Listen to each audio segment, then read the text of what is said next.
Selamat petang dan salam sejahtera kepada puan dan rakan-rakan sekalian. Hari ini saya Adam Logisen dari 8 PSMP RBT akan membentangkan isu gaya hidup sehat.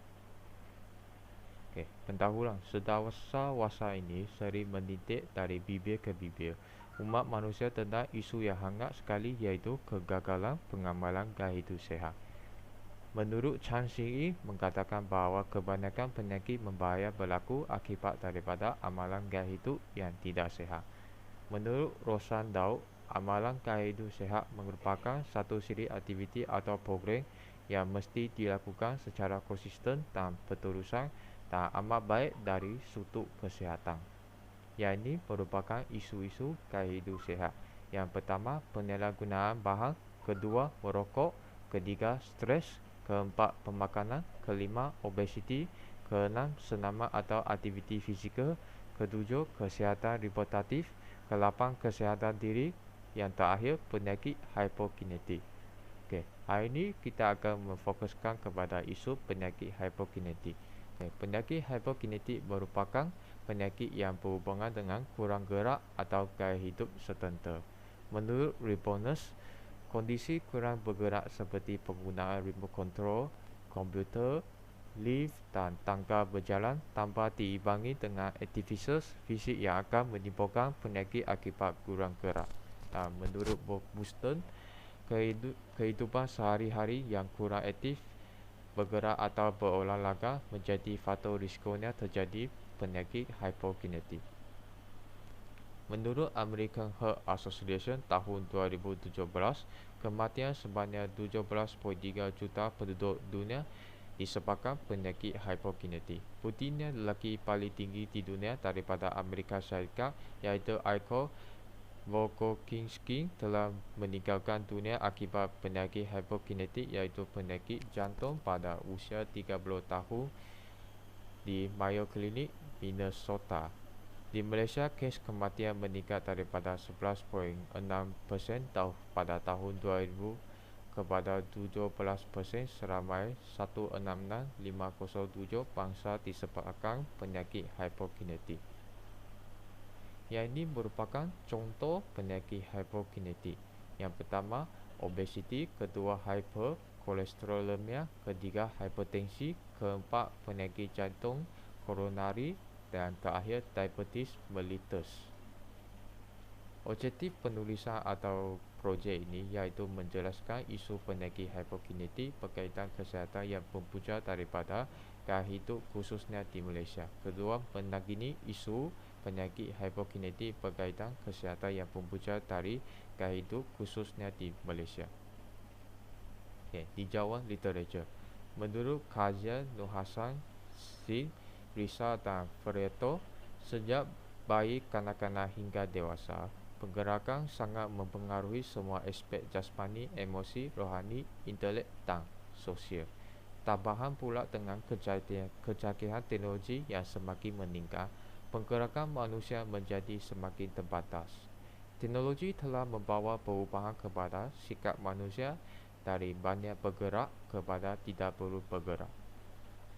Kedua, menurut kajian kesihatan dan mobiliti kebangsaan, sebanyak 33.5% rakyat Malaysia tidak aktif secara fizikal.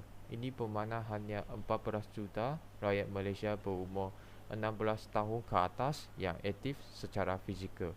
Aktiviti fizikal sangat perlu dilakukan oleh semua lapisan masyarakat, terutama sekali di kalangan kanak-kanak atau remaja dalam proses pertumbuhan mereka.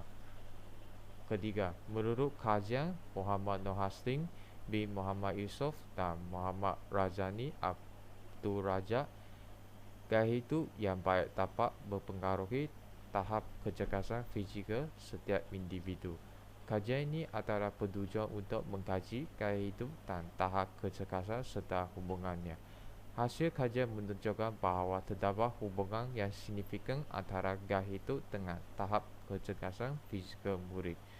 Kajian ini dapat memberi manfaat dalam meningkatkan pengetahuan dan pemahaman berkaitan gaya hidup yang mempengaruhi tahap kecergasan fizikal murid orang asli bagi memudahkan untuk memantau kesihatan murid dan merangka serta melaksanakan program yang berasaskan kecergasan dan kesihatan di sekolah.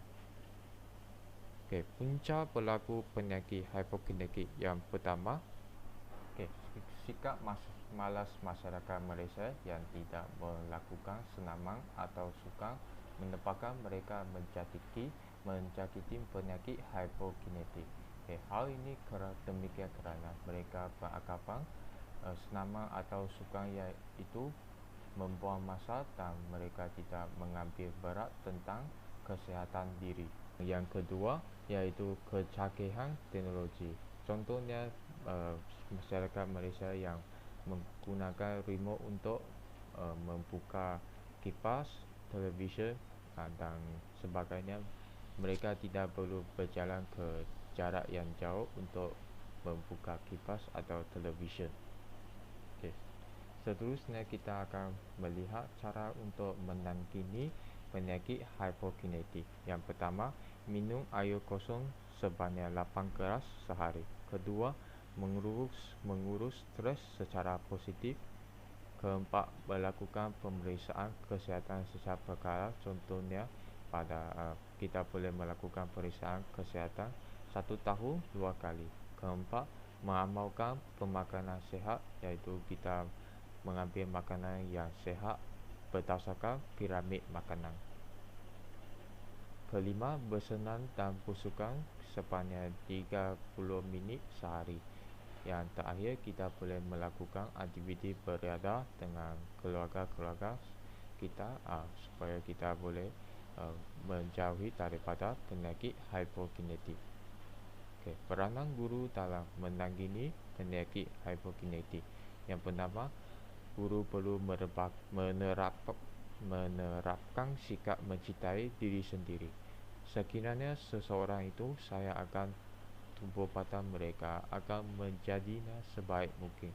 Mereka tidak akan membenarkan pelbagai penyakit mendekati mereka sendiri. Kedua, guru perlu merancang dengan melakukan kegiatan aktif seperti olahraga, senaman pagi dan sebagainya. Hal ini tentu akan membuat tubuh badan kita menjadi sihat dan sudah tentu memberikan kesan positif kepada seseorang itu. Aktiviti ini juga sangat menggembirakan murid-murid selepas penat belajar seharian. Ketiga, guru perlu kreatif dalam menarik minat murid-murid. Guru perlu tahu apakah perkara atau tingkah laku yang murid-murid gemar membuat dan sebagainya. Guru perlu menyediakan pelbagai aktif yang seronok yang melibat semua warga sekolah agar tiada sesiapa bakal ketinggalan. Sebagai contoh, aktiviti yang menarik iaitu aktiviti sukan, olahraga sekolah, hari senam aerobik sekolah dan sebagainya. Guru perlu mendedarkan kepada murid bahawa penggerakan fizikal boleh dilakukan di rumah sahaja ataupun banyak lagi tempat-tempat terbaik seperti di padang, di taman atau sebagainya untuk melaksanakan program gaya hidup sihat ini.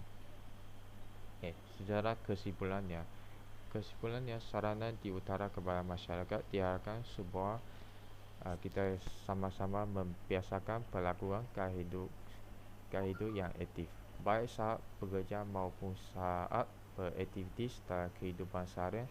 Tak akan lebih baik lagi meluangkan waktu berolahraga secara rutin sehingga dapat terhindar dari pelbagai penyakit hipokinetik demi kesihatan optimal. 3 laku gaya hidup aktif merupakan kunci penting daripada gaya hidup sihat. Namun demikian hingga saat ini belum dilaksanakan secara optimal baik secara peribadi, kelompok masyarakat maupun institusi. Selain itu, dorongan daripada semua pihak amat penting dalam menyatakan betapa pentingnya gerak tumpuk sentiasa aktif kepada anak-anak muda sekarang merupakan usaha yang perlu dilakukan bersama dengan pihak-pihak sekolah, ibu bapa dan sebagainya. Yang ini merupakan rujukan saya.